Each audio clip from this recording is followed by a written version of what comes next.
Quiero en esta mañana y me propongo, con el favor de Dios, terminar la serie de sermones titulado La lucha espiritual del creyente. Hemos estado teniendo largas semanas, o mejor dicho, hemos estado teniendo estos sermones durante ya más de 2 meses y ha sido de edificación para nuestras vidas saber que aunque estamos en lucha, Dios ha provisto todo lo necesario para que estemos firmes. ¿Está usted a gusto con lo que Dios le ha dado? Viene de Él, por tanto, es suficiente. Quiero invitarle a que leamos todos juntos esta porción de la palabra para finalizar entonces esta serie. Efesios capítulo 6, versículos del 10 al 20. Dice así, Efesios 6, del 10 al 20. Por lo demás, hermanos míos, fortaleceos en el Señor y en el poder de su fuerza. Vestíos de toda la armadura de Dios para que podáis estar firmes contra las acechanzas del diablo. Porque no tenemos lucha contra sangre y carne, sino contra principados, contra potestades, contra los gobernadores de las tinieblas de este siglo, contra huestes espirituales de maldad en las regiones celestes. Por tanto, tomad toda la armadura de Dios para que podáis resistir en el día malo y habiendo acabado todo, estar firmes. Estad pues firmes, ceñidos vuestros lomos con la verdad y vestidos con la coraza de justicia y calzados los pies con el apresto del evangelio de la paz. Sobre todo, tomad el escudo de la fe con que podáis apagar todos los dardos de fuego del enemigo. Y tomad el yelmo de la salvación y la espada del Espíritu, que es la palabra de Dios. Y el texto de estudio de hoy: orando en todo tiempo, con toda oración y súplica en el Espíritu, velando en ello con toda perseverancia y súplica por todos los santos y por mí, a fin de que al abrir mi boca me sea dada palabra para dar a conocer con denuedo el misterio del Evangelio, por el cual soy embajador en cadenas, que con denuedo hable de él como debo hablar. Bien. Quise terminar esta serie de sermones pensando y también reflexionando acerca de la vía que este mundo está tomando. Les recuerdo que semanas atrás estuvimos hablando que a medida que pasa el tiempo, el Señor está más cerca. Y mientras más cerca está el Señor, más el amor de las personas se enfría. Esto es algo que Él mismo ha profetizado en su palabra y que el Señor dijo a sus discípulos, que vendrá tiempo cuando las personas sencillamente tendrán sus conciencias muertas. No podrán distinguir lo bueno de lo malo, sino que llamarán a lo bueno malo y a lo malo bueno. Ese tiempo ha llegado. Hemos dicho que como iglesia necesitamos ser ejercitados en la manera en la que nosotros percibimos las ocasiones y cómo se está desenvolviendo este mundo y saber relacionarlo con la venida de Dios. Hoy el mundo parece haberse unido para ir en contra de Dios. Y aunque no lo digan en la mayoría de las veces de manera tan abierta, ciertamente se oponen al Señor al ir en contra de cada modelo de vida que Dios ha planteado en su palabra, o más que planteado, ordenado, decretado. El hombre pecador liberalmente ha querido ir en contra de los decretos de Dios y llevarse por delante a todo aquel que se oponga. Como prueba, mire lo que ha sucedido a lo largo de todos estos años, de todos estos siglos. La iglesia ha sido perseguida y hoy también sigue siendo perseguida por proclamar las verdades del Señor. Entonces, no es mentira afirmar que la iglesia ha estado en lucha desde que Cristo ascendió a los cielos. Y lo seguirá estando, querido hermano. No esperen menos que eso. Lo seguirá estando hasta que Cristo venga. Cuando Cristo venga, nuestras luchas terminarán aquí. pero hasta que Él venga, Dios nos ha dado una encomienda. Estad por Cristo firmes. Le voy a pedir que se ponga de pie y podamos cantar a capela este himno. Himno número 401 del Himnario Bautista. Estad por Cristo firmes.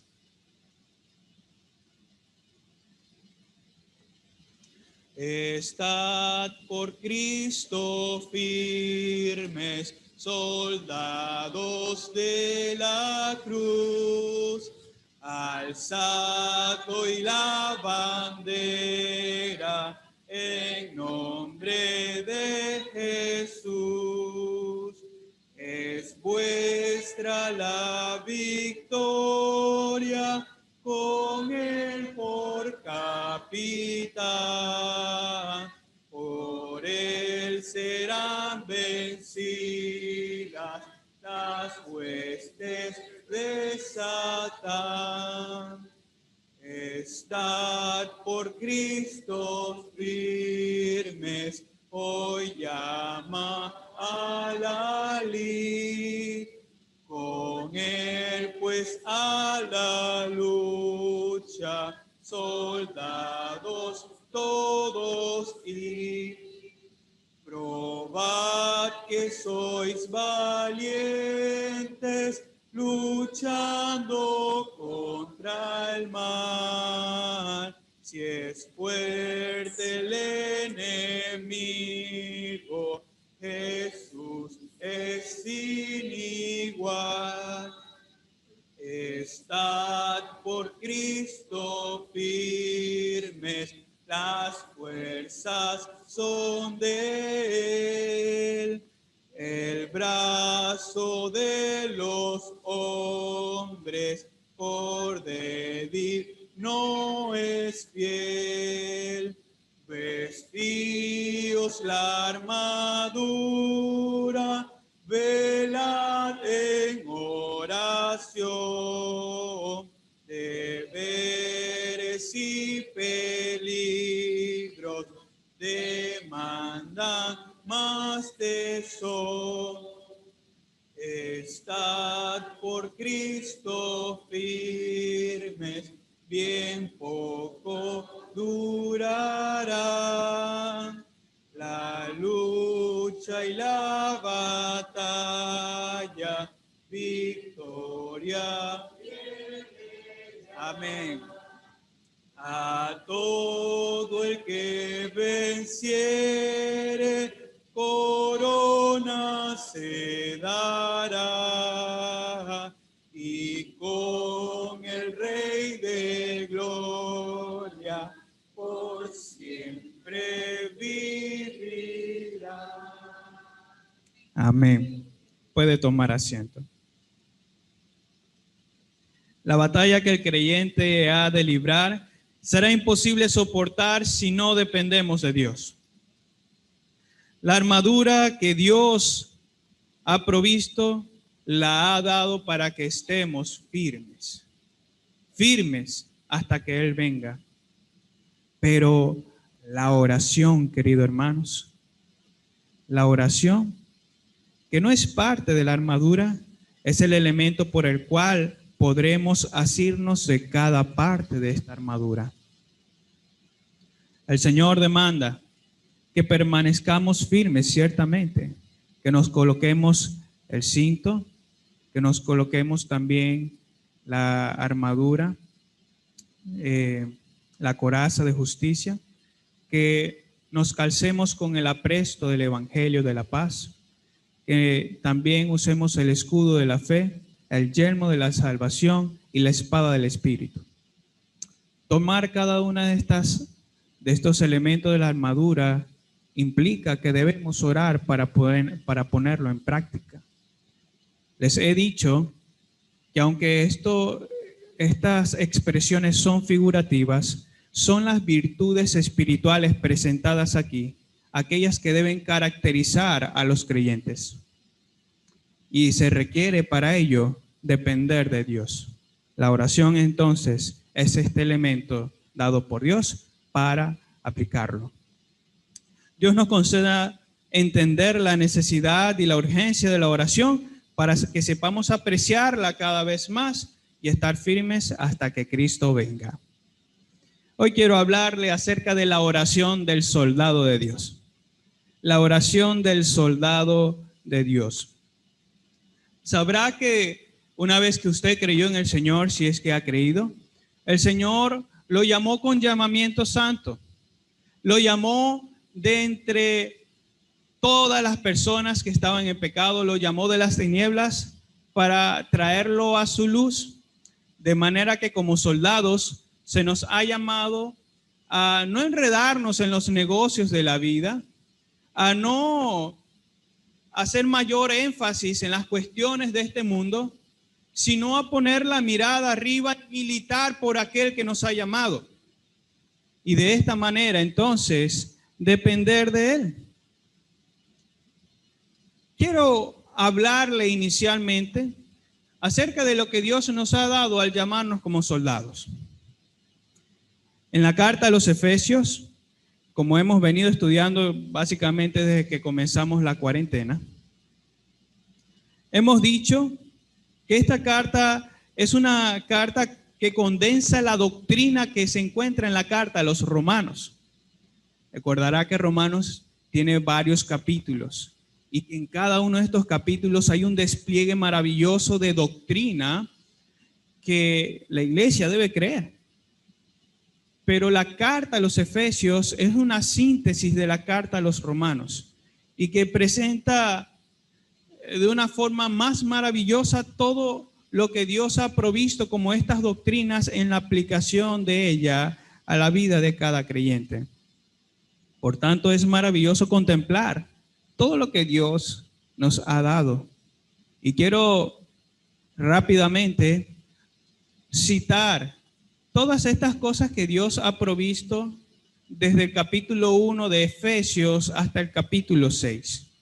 Contemplemos las maravillas de Dios para sus soldados.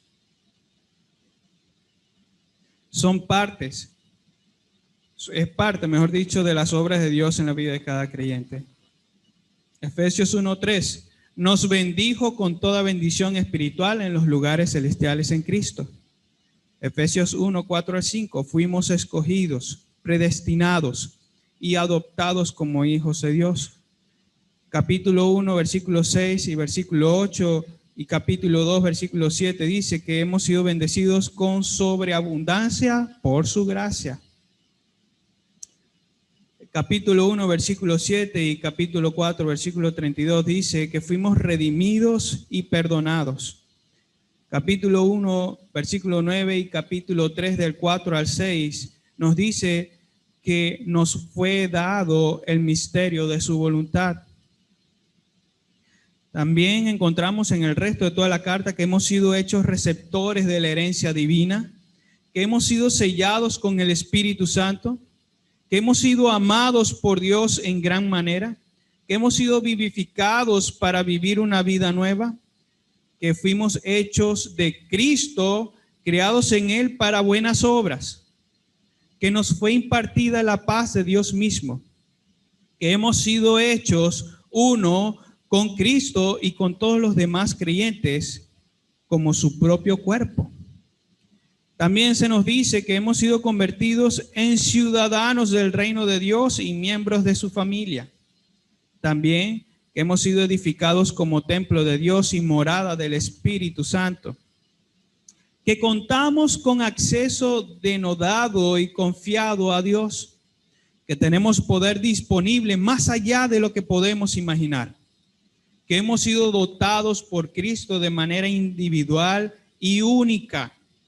Que hemos sido bendecidos con líderes dotados de forma especial para equipar a cada creyente de la iglesia local en la obra del ministerio. Que hemos sido enseñados por Jesucristo mismo. Que tenemos un nuevo hombre creado en la semejanza de Dios y en su santidad. Que hemos sido hecho luz, que tenemos acceso libre a la plenitud del Espíritu Santo, que contamos con las instrucciones y los recursos para que todas nuestras relaciones con otras personas sean como Dios ha propuesto que sean.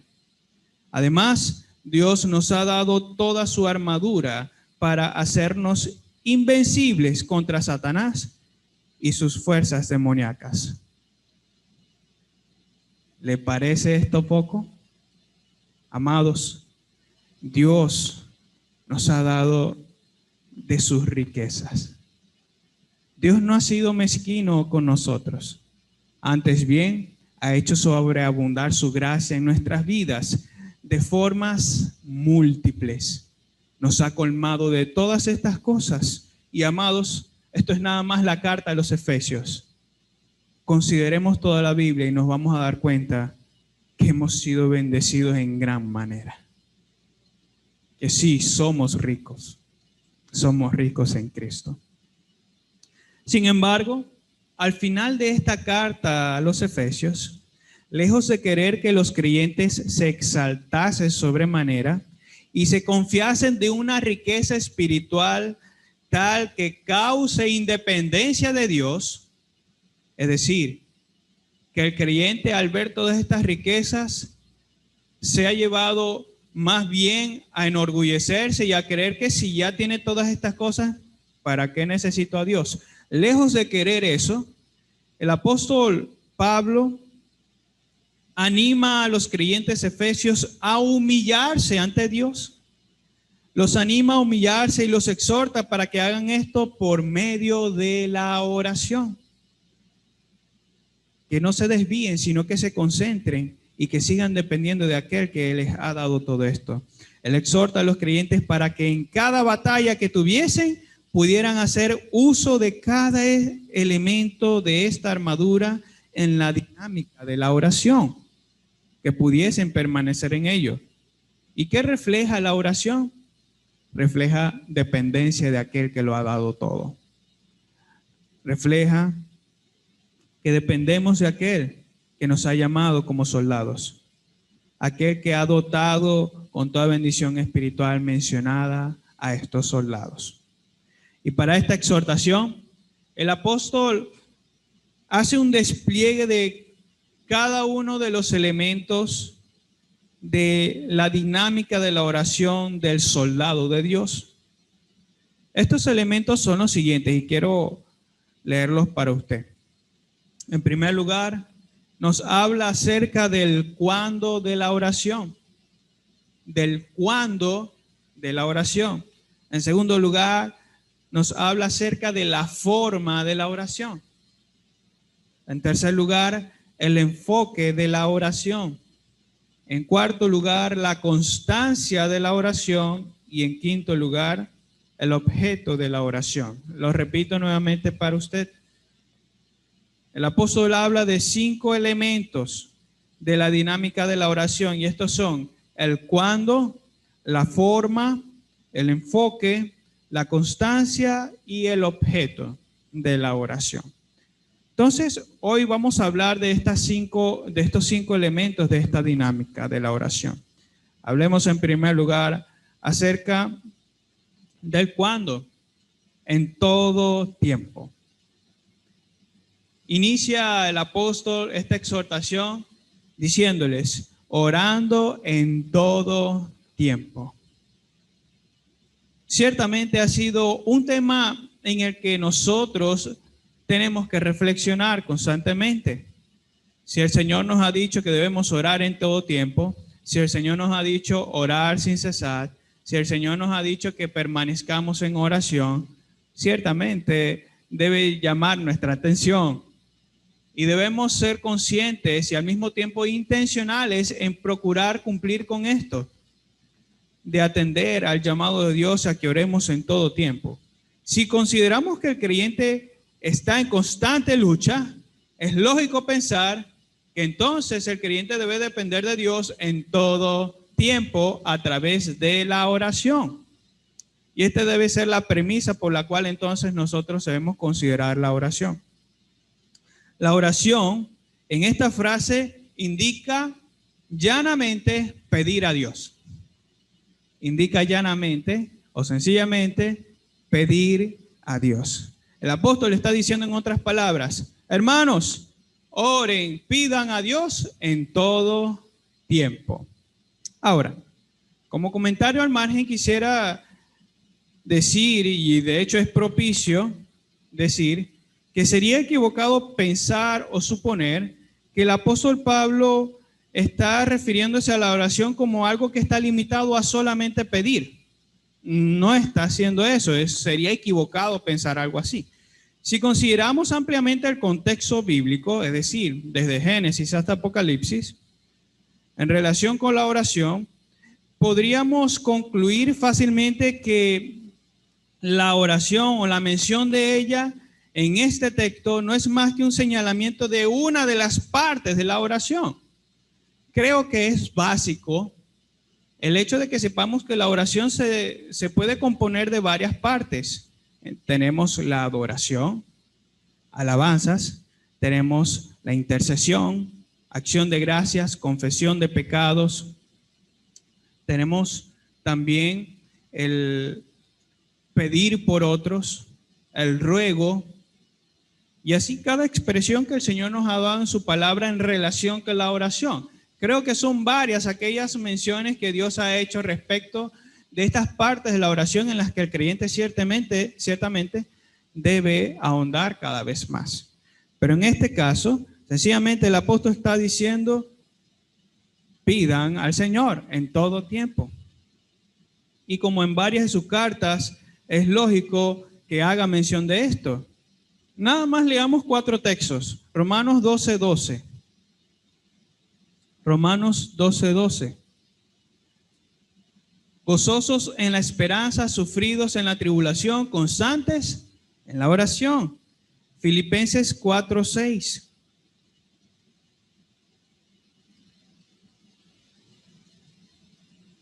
Por nada estéis afanosos, sino sean conocidas vuestras peticiones delante de Dios en toda oración y ruego con acción de gracias. Colosenses 4, versículo 2. Mirad que nadie os engañe por medio de filosofías. No, Colosenses 4, versículo 2.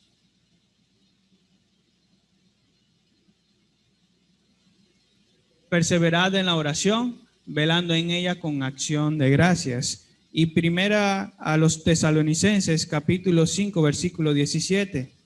Primera a los Tesalonicenses 5, 17. Orad sin cesar. En cada una de estas afirmaciones, Pablo es intencional al decir, hermanos, pidamos en todo tiempo. El apóstol hace esto. Les dice a los creyentes que deben pedir a Dios a cada instante. Y como alegoría, pueda sentirse con afirmar que la oración es el oxígeno de los creyentes. La oración es el oxígeno de los creyentes. De ahí este famoso cliché que conocemos mucho y que hemos dicho en varias oportunidades, que la oración debe ser para el cristiano lo que es el respirar a nuestros pulmones. Hermanos, la oración es el oxígeno que nosotros respiramos. Si nosotros no oramos, en otras palabras, no dependemos de Dios. Seríamos muy propensos, si fuera el caso, si dejamos de orar, seríamos muy propensos a caer constantemente y a ser orgullosos, independientes de Dios. Y eso, por supuesto, va en contra de lo que Él ha dicho en su palabra. El mismo Señor Jesús lo ha dicho: yo soy la vid y vosotros los pámpanos. El que permanece en mí y yo en él da mucho fruto. ¿Por qué? Separados de mí, nada podéis hacer. Es propicio también hacer una pregunta en relación con el cuándo de la oración.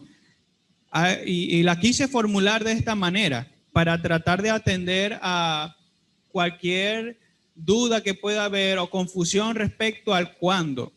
Alguien podría preguntar, ¿quiere decir esto que los creyentes deben dedicarse a la oración formal? ¿A qué me refiero con formal? El hecho de que nosotros apartemos un tiempo y podamos cerrar nuestros ojos y concentrarnos en ello. Dejar de hacer cualquier cosa para orar. Sencillamente esto. ¿Quiere decir esto que los creyentes deben dedicarse a la oración formal a cada instante del día?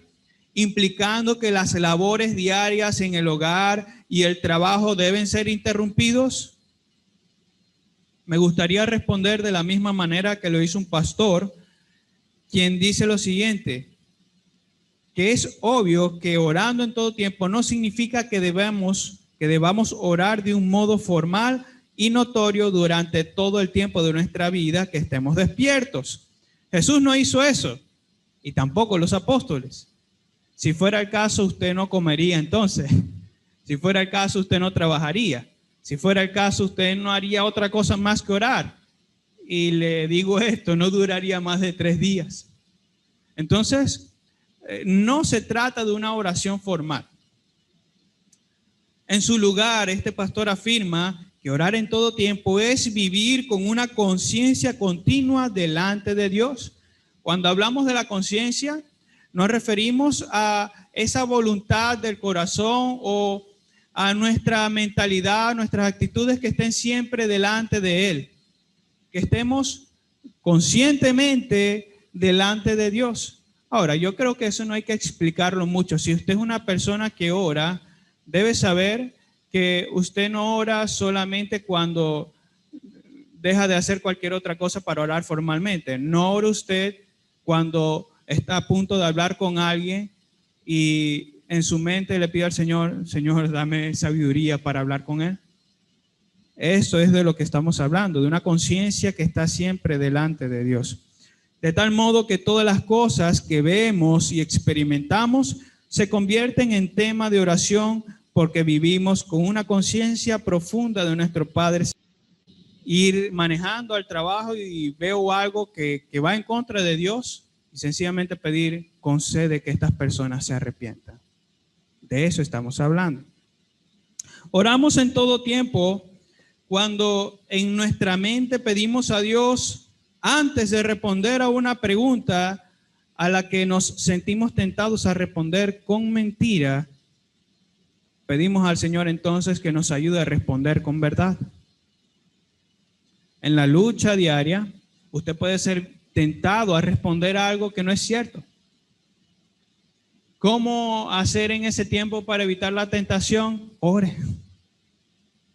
Ore al Señor y pídale, Señor, guárdame de decir mentiras. Ayúdame a ser veraz en todo tiempo. Que tu verdad esté en mi lengua constantemente y que mi labio sea apartado de la mentira. Y responder entonces a la persona que me está preguntando la verdad, toda la verdad y nada más que la verdad. Oramos en todo tiempo cuando en nuestra mente pedimos a Dios que nos ayude a hacer justicia en las situaciones de la vida a la que nos enfrentamos. Puede ser que en alguna situación, bien sea en su hogar o en su trabajo, usted también pueda verse tentado a hacer algo injusto delante de Dios. Si usted tiene trabajadores que trabajan para usted, valga la redundancia, y se siente tentado a no darles lo correspondiente, sino a hacer trampas, movimientos ilícitos, orar y pedirle al Señor, guárdame de retener el salario del jornalero.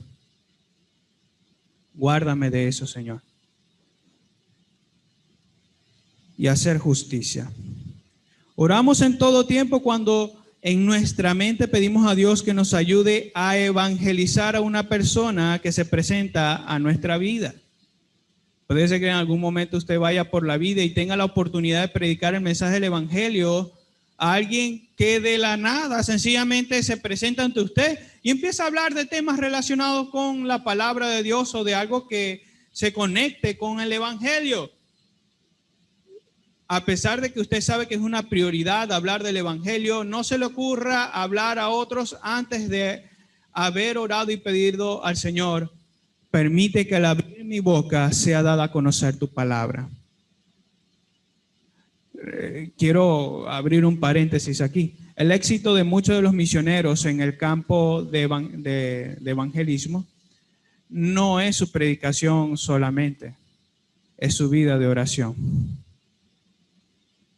Misioneros que no oran no van a tener éxito en su ministerio. Porque en otras palabras están evidenciando que el evangelismo se trata nada más de ir y llevar el evangelio. No, no es solamente de eso.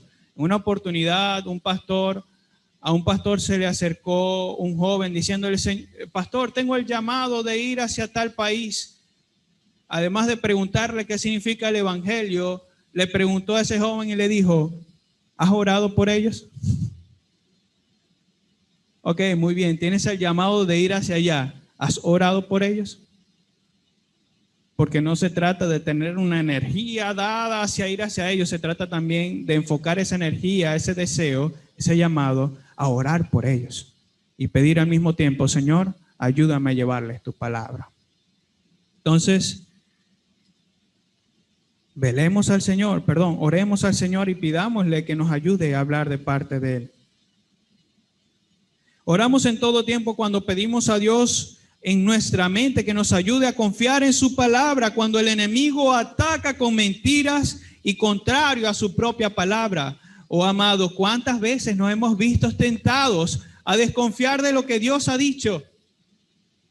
Que cuando vemos tanto desastre económico y día tras día escuchamos esa repetida, que también es un cliché, esto está cada vez peor, pedirle al Señor, ayúdame a confiar en tu palabra, a saber que tú cumples con tu palabra cuando dices, buscad primeramente el reino de Dios y su justicia, y todas estas cosas, comida, bebida y vestimenta, serán añadidas. Ayúdame a confiar en ella. Orar en todo tiempo. Oramos en todo tiempo, cuando pedimos en nuestra mente que Dios nos ayude a estar seguros de la salvación que obró en nosotros cuando pecamos. Esa salvación que obró en nosotros en el momento del pecado. Hay algunas personas que no están seguras de su salvación y que cuando caen en pecado empiezan a dudar. Empiezan a frecuentar este pensamiento de que, ¿y si verdaderamente yo no he sido salvo? Porque estoy en pecado. Eso creo que le ha pasado a la mayoría de los que estamos aquí. Es allí donde hacemos bien al pedirle al Señor, ayúdame a recordar tu maravillosa obra en mi vida. Ayúdame a estar seguro de lo que has hecho en mí, de lo que Cristo ha ganado para mí en la cruz del Calvario. Oramos en todo tiempo cuando pedimos a Dios en nuestra mente que nos ayude a usar bien su palabra. Me recuerdo una y otra vez este pasaje de Santiago donde él dice que no pretendan todos ser maestros, sabiendo que el Señor va a pedir cuentas a todos aquellos que hablen de parte de Él.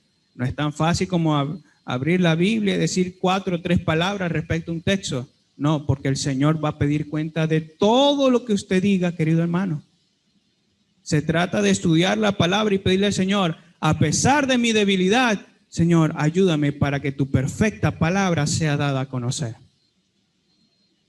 Créame que nosotros todavía somos muy infantiles en cuanto al manejo de esta espada filosa.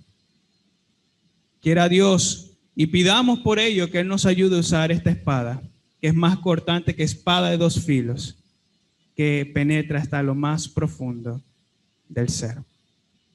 Entonces, estas cosas por las cuales pedir en nuestras oraciones formales, o mejor dicho, estas son cosas por las cuales pedir en nuestras oraciones formales. Eso es verdad.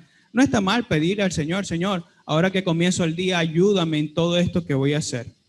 Pero es en el fuego cruzado del campo de la batalla donde más debemos depender de Dios.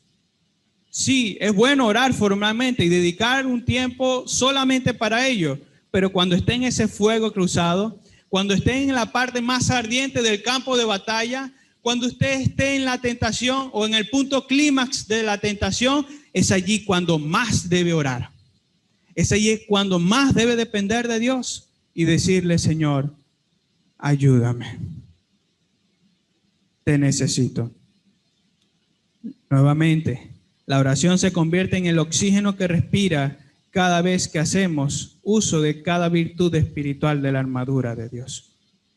Eso nos lleva al segundo punto o el segundo elemento de la dinámica de la oración. Con toda oración y súplica. En esta frase encontramos lo que es la forma de la oración. Por supuesto que hay más formas de oración y ya lo mencionamos anteriormente. Hay más que solamente oración y súplica. Recuerde lo que dice el apóstol Pablo allá en 1 Timoteo capítulo 2. Exhorto ante todo que se hagan oraciones, peticiones, rogativas y acciones de gracia por todos los hombres. Y si consideramos toda la Biblia, por supuesto que hay más formas que aplicar. Oración, en este texto, refiriéndome a oración y súplica, la oración se refiere a las peticiones generales que nosotros podemos presentar ante el Señor, mientras que la súplica se refiere a las que son más específicas. El uso de ambas palabras, de oración y súplica, apunta a la idea de que hemos de involucrarnos en toda clase de oración que sean apropiadas según la necesidad. Usted sabe que presenta necesidad, no tengo que decirle eso. Usted tiene necesidades específicas, muy probablemente diferentes a las que tienen otros hermanos. De allí que su oración no solamente sea, Señor, provéenos en todo, sino que también sea más específica y con mayor intensidad. Señor, te pido que me ayudes a conseguir un trabajo. Señor, provee en todo lo que hace falta en mi hogar, pero también te pido, Señor, provee un trabajo. Un ejemplo de ello, una aplicación. Ahora, consideremos lo siguiente. La postura para la oración, que por cierto, sí se menciona en la palabra, usted bien puede orar sentado, parado, acostado, boca abajo, de rodillas, mirando hacia el cielo, mirando hacia abajo. Hay un sinfín de posturas en la Biblia. Sin embargo, aquí en este texto, la postura no es el enfoque de la oración. No se está hablando de la postura. Se está hablando más bien acerca de la disposición del corazón en cada contexto. Y también la intención de su oración o de su petición al Señor. Bien podemos pedir por diferentes cosas y cada uno o cada una de estas cosas posiblemente haya una diferencia en la intensidad con la cual pedimos al Señor. ¿O es que usted ora con la misma intensidad por los alimentos que por la salvación de sus hijos? ¿Se da cuenta de la diferencia? Vemos una mayor intensidad en uno más que en otro. Ahora, fíjese, los salmos son un reflejo de la intensidad con la que nosotros podemos orar, y creo que si usted ha leído los salmos puede asentir conmigo en esto. Cito Salmos 18:6, que dice: en mi angustia invoqué a Jehová y clamé a mi Dios. Él oyó mi voz desde su templo y mi clamor llegó delante de él a sus oídos. Nosotros lo leemos muy fácil, pero tenemos que entender el significado de cada palabra.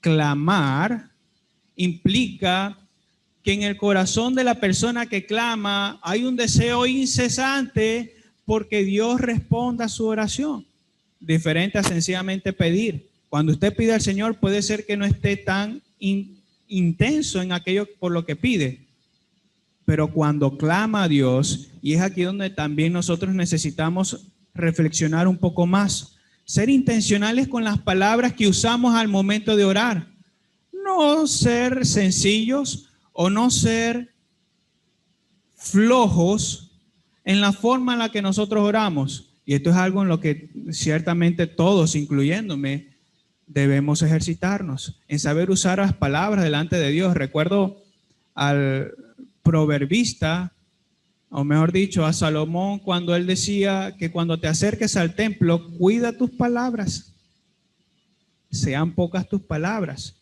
y también que sean bien escogidas, porque Dios está en los cielos. Y no hablamos por hablar, hablamos con una intención. Y si vamos a hablar con Dios, ¿con cuánto cuidado más debemos hablar con Él? Entonces, tengamos cuidado con el uso de las palabras. Y si vamos a pedir por algo con mayor intensidad, también usemos palabras correctas. Señor, te ruego, salva a esta persona. Clamo a ti, oh Dios, para que nos ayudes en esta situación. ¿Cuántos clamamos a Dios en el tiempo de la cuarentena para que nos permitiera congregarnos nuevamente? ¿Se da cuenta de esa intensidad? Eso nos lleva entonces al tercer punto, que es el enfoque de la oración. Se nos dice que debemos orar en todo tiempo, con toda oración y súplica en el Espíritu. en el Espíritu. Puede entenderse también como orar, oraciones, valga la redundancia, que se alineen con la voluntad de Dios. Orar en el Espíritu es orar oraciones que se alinean con la voluntad de Dios. Alguien que pide conforme a la voluntad de Dios es alguien que pide en el Espíritu. Sencillamente. Lo podemos entender así. La exhortación sed llenos del Espíritu, la cual se menciona un capítulo atrás, y de hecho en el mismo versículo, hace eco en este texto. El apóstol dice que seamos sobrios, no os embriaguéis con vino, en lo cual hay disolución, sino que más bien seamos llenos del Espíritu. Nosotros hemos visto que cuando se utiliza esta expresión, lleno del Espíritu, tal suele relacionarse con la palabra de Dios, con el poder no solamente conocer la palabra de Dios, sino también aplicarla. Ser lleno del Espíritu implica que tomo la palabra de Dios, la cual conozco, y la aplico a mi vida. Cuando los apóstoles indicaron a la iglesia que escogieran a 7 varones llenos del Espíritu para el servicio de las mesas, y fíjense eso, era para el servicio de las mesas, lo cual también necesita que las personas sean espirituales, se le dice que sean llenos del Espíritu. Esto es, que conozcan la palabra de Dios y la puedan aplicar a sus vidas. Cuando Esteban estuvo predicando la palabra de Dios y disertando con los judaizantes, fíjense que los judíos no soportaban lo que estaba diciendo, no podían con él. Y no interpreta esa expresión como algo orgulloso. No podían con su sabiduría. Hablaba de parte de Dios, hablaba la palabra de Dios. Era un hombre lleno del Espíritu Santo. Ahora, esta expresión nos ayuda a poder comprender lo que está tratando de manifestar aquí el apóstol Pablo. De manera que orar en el Espíritu básicamente puede aplicarse en este texto a que nuestras oraciones sean conformadas a la palabra de Dios. Cuando alguien me pregunta o me dice, hermano, no sé cómo orar, yo le digo, vaya a la palabra de Dios. La lectura de la palabra de Dios y la oración son dos cosas, son dos cosas que se interrelacionan. Si usted me dice, yo oro, pero no leo la palabra, entonces me decirle que está orando mal. Porque si algo ha de orar, es la palabra de Dios. De todas maneras, para que me entienda aún mejor esto, vamos a ahondar un poco más, a sumergirnos en este principio. Respecto a las oraciones en el Espíritu, fíjese que el profeta Elías es un ejemplo de estas oraciones. Cito para usted Santiago 5, versículos 16 al 18. La oración eficaz del justo puede mucho. Elías era un hombre sujeto a pasiones semejantes a las nuestras y oró fervientemente para que no lloviese, y no llovió sobre la tierra por 3 años y 6 meses. Se debe imaginar la sequía. Y otra vez oró, y el cielo dio lluvia, y la tierra produjo su fruto. Dios respondió a su oración porque era su voluntad. Era voluntad de Dios que así sucediese. La lluvia, y aquí hablemos un poco del contexto del Antiguo Testamento. La lluvia era una bendición para la tierra y para los habitantes de la tierra. ¿Qué implicaba que lloviese? Que la tierra iba a ser regada y que iba a dar fruto. Aquí muchos oramos para que, o bueno, los que tienen cosechas, oran para que el Señor envíe lluvia, ¿verdad? Asimismo sucedía en el Antiguo Testamento. El hecho de que no lloviese implicaba que no iba a dar la tierra su fruto, y si la tierra no daba su fruto, tampoco iba a haber comida.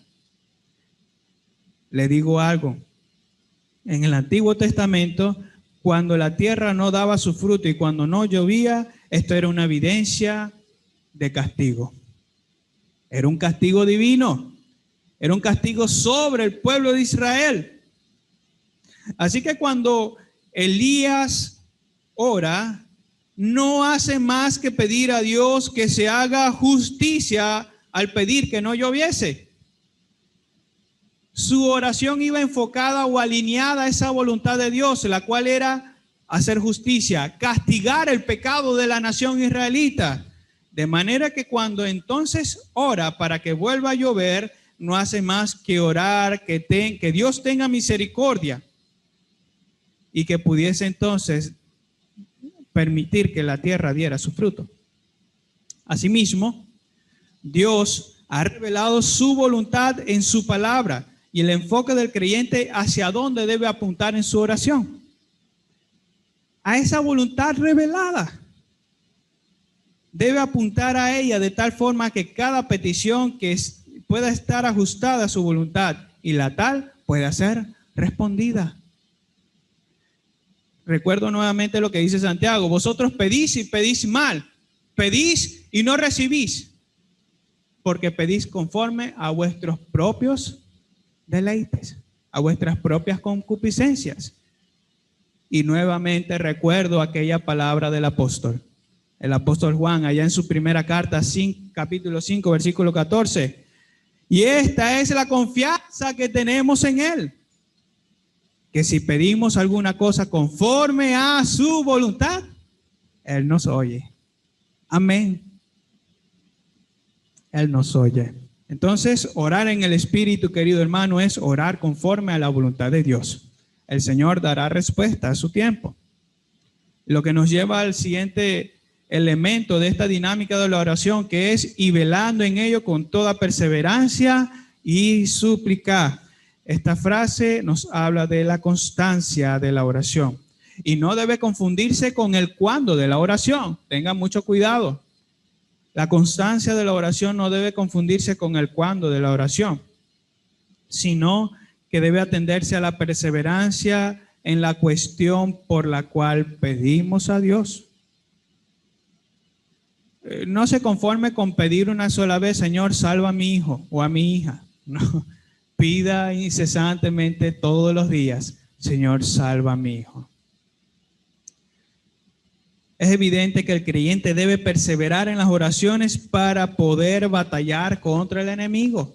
Si no persiste, va a caer, va a flaquear y no va a poder responder en el campo de batalla.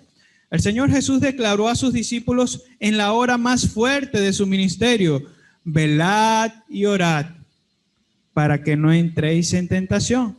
El espíritu a la verdad está dispuesto, pero la carne es débil. Entonces, de allí que nosotros constantemente pidamos a Dios, porque somos débiles. ¿No se ha dado cuenta de su impotencia? Que al querer hacer algo para el Señor, sin el Señor, no va a poder.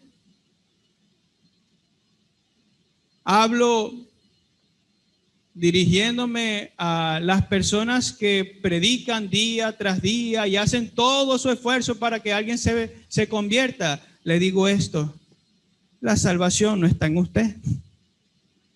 Pida a aquel que cambia los corazones, que cambie a esa persona a la que usted le está predicando. Usted no puede salvar a nadie, Dios sí. Dijo Jonás: la salvación es de Jehová. Él salva a quien Él quiera. De ahí que nuevamente regresemos a 1 Timoteo, cuando dice el apóstol Pablo: orad por todos los hombres. Es decir, sin distinción, porque esto es bueno y agradable delante de Dios, el cual quiere que todos se arrepientan. Entonces, es bueno que dependamos de Dios, porque al fin y al cabo la salvación es de Él. En relación con la constancia de la oración, el Señor Jesús también enseñó lo siguiente. Leo para usted Lucas 18, del 1 al 8. También les refirió Jesús una parábola sobre la necesidad de orar siempre y no desmayar, diciendo: había en una ciudad un juez que ni temía a Dios ni respetaba a hombre. Había también en aquella ciudad una viuda, la cual venía a él diciendo: hazme justicia de mi adversario. Y él no quiso por algún tiempo, pero después de esto dijo dentro de sí: aunque ni temo a Dios ni tengo respeto a hombre, sin embargo, esta viuda me es molesta, le haré justicia, no sea que viniendo de continuo me agote la paciencia. Y dijo el Señor: oíd lo que dijo el juez injusto. ¿Y acaso Dios no hará justicia a sus escogidos que claman a Él día y noche? ¿Se tardará en responderles? Os digo que pronto les hará justicia. Pero cuando venga el Hijo del Hombre, ¿hallará fe en la tierra? Cada creyente debe estar atento a la oración, que es lo que implica velar. Cuando usted vela, usted no duerme, usted tiene todos sus sentidos ajustados, sobrio, permanece sobrio, atento a aquello por lo cual espera. Usted vela que no sea sorprendido por el pecado, y la forma de hacerlo es perseverando en la oración, pidiendo constantemente al Señor su asistencia para cada asunto en el que ha de aplicar las virtudes espirituales. Y por último, tenemos el objetivo de la oración, que es por todos los santos, por todos los santos. También puede entenderse como los sujetos de la oración. Y no se confundan, con esto no quiero decir que la oración no esté enfocada en Dios. La oración debe ser dirigida a Dios. Sin embargo, cuando oramos, pedimos por otras personas también, por los santos. De vez en cuando es necesario recordarnos a nosotros mismos que no somos los únicos creyentes que batallan, que no estamos solos en el campo de batalla y que hay otros que pueden tener luchas más difíciles que las nuestras. De allí que pidamos al Señor, fortalece a nuestros hermanos, como lo hicimos antes de iniciar. Nuestros hermanos en Nigeria están sufriendo, están padeciendo, tienen peores batallas que las nuestras. ¿Ellos pueden alcanzar victoria? Sí. Pero necesitamos sobrellevar sus cargas también, pidiéndole al Señor, ten misericordia de ellos y sosténle con tu diestra. Dios ha determinado que los hermanos nos asistamos unos a otros de diferentes maneras, bien sea por el servicio que damos a los santos a través de ayudas económicas, de otras maneras, pero la principal de estas maneras es la oración. Orar por nuestros hermanos, porque cuando usted ora no está haciendo más que depender de aquel que sí puede hacer lo que nosotros no. Entonces, no crea que la oración es secundaria. No, querido hermano, es primaria. Está en el primer orden. Pertenece a esas dinámicas cardinales de la vida del cristiano. Cuando el apóstol habla acerca de la doctrina de la iglesia, fíjese que con normalidad suele referirse a ella, es decir, a la iglesia, como un cuerpo viviente, un cuerpo que siente. De manera que cuando uno de los miembros padece, todos los miembros se duele con él. Y que cuando uno recibe honra, todos los miembros nos gozamos con él. Eso es lo que dice 1 Corintios capítulo 12, versículo 26. Pero también somos llamados a sobrellevar las cargas los unos de los otros. No solamente por medio de la restauración de los hermanos, sino también y principalmente por medio de la oración. Porque usted puede tener toda la buena intención de querer ayudar a su hermano y no hace mal con eso. Usted puede tener la buena intención de, por ejemplo, ir con el hermano Pedro. Aquí no hay un Pedro, por si las moscas. Vamos con el hermano Pedro y el hermano Pedro está cayendo en el pecado de la mentira. Vamos con él intencionalmente, le decimos y le abrimos la Biblia. Mira, hermano, los mentirosos no van al reino de los cielos. Así, de plano, ¡pum! El mentiroso no entrará a la ciudad santa. Pero usted puede esforzarse todo lo que usted quiera en leerle una y otra vez. Pero recuerde, si usted va a hacer las cosas por su propia fuerza, no va a durar. De ahí que encontremos esa palabra del apóstol Pedro cuando dice que aquellos que han recibido de parte de Dios el don para enseñar, que enseñen conforme a la palabra de Dios, pero los que sirven también que dependan de la fuerza que Dios da. De ahí que para cualquiera de las dos cosas siempre necesitemos depender de Dios, hablar de parte de Dios y delante de Dios. Y nosotros pidamos al Señor que nos ayude a hablar a nuestros hermanos y que Él condicione y disponga sus corazones para atender a la exhortación. Por eso es que antes de ir con un hermano, yo siempre le pido al Señor, Señor, yo sé que yo no puedo cambiar a mi hermano. Por eso te pido, dispón su corazón para atender a tu palabra. Yo no le pido a mis hermanos, yo no les pido a ustedes que escuchen lo que yo tengo que decir. Yo les pido, escuchen lo que Dios ha dicho. Si oyeres hoy su voz, no endurezcáis vuestros corazones, queridos hermanos, y el Señor habla por medio de su palabra, pero el Señor es el que dispone los corazones. La ilustración de este punto de orar por todos los santos la encontramos en los versículos siguientes cuando el apóstol Pablo pide a los creyentes efesios que oren por él. Versículos 19 al 20 dice, y por mí, a fin de que al abrir mi boca me sea dada palabra para dar a conocer con denuedo el misterio del evangelio, por el cual soy embajador en cadenas, que con denuedo hable de él como debo hablar. Querido hermano, no deje de orar por los demás. No deje de orar por su hermano. Pida a Dios que fortalezca a cada miembro de la iglesia. Recuerde, no estamos solos. Hay otros hermanos que también batallan junto con nosotros y el Señor nos ha llamado a ser uno.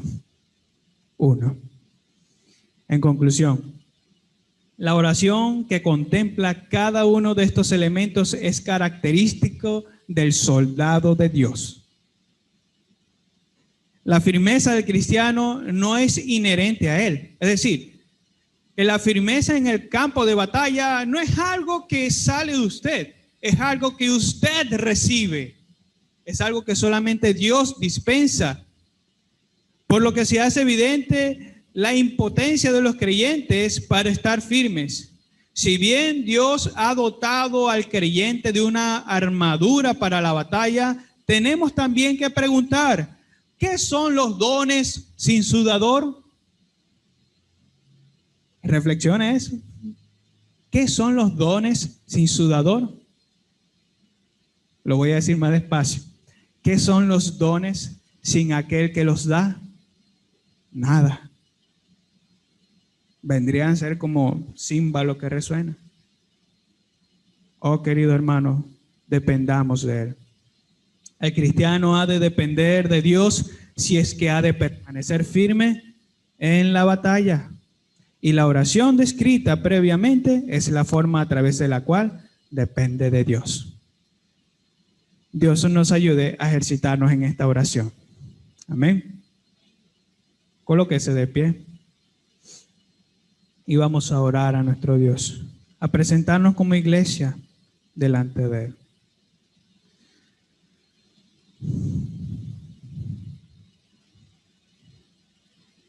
Señor, creemos que se avecinan tiempos difíciles,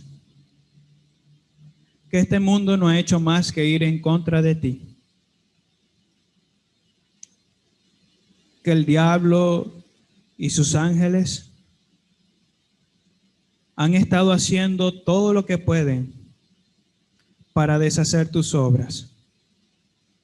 Pero sabemos, Padre, que tú permaneces para siempre y que sigues siendo Dios.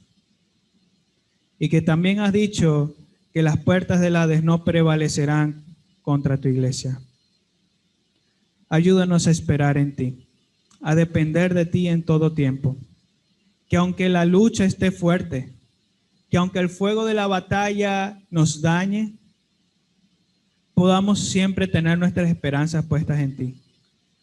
Te rogamos que levantes al caído, que sostengas al débil, que fortalezcas a aquellos que están cansados y que tu voz, tu palabra, Señor, sea nuestro alimento y la oración, el oxígeno que respiramos. Padre, ayúdanos para que en esta lucha estemos firmes hasta que tú vengas. Dispón nuestros corazones, Señor, para atender siempre a la necesidad de la oración, y que estas oraciones descritas aquí por el apóstol Pablo sean característicos de nuestras vidas. Te lo rogamos, Dios eterno. En Cristo Jesús. Pedimos por las iglesias que están por todo el mundo, por la Iglesia Universal, aquella que invoca tu nombre, pero que también es perseguida por causa de ti. Te rogamos, Señor, que avives los corazones, que como en el primer siglo de tu iglesia o en los primeros siglos, cuando eran perseguidos, tu palabra aún más se expandía. Permite que así pueda suceder y más vengan al conocimiento de Cristo Jesús, al arrepentimiento y a la fe, para disfrutar del don de la vida eterna. Sostén, Señor, a tu iglesia, y cuanto te rogamos, Señor, ven pronto. En Cristo Jesús oramos. Amén y amén.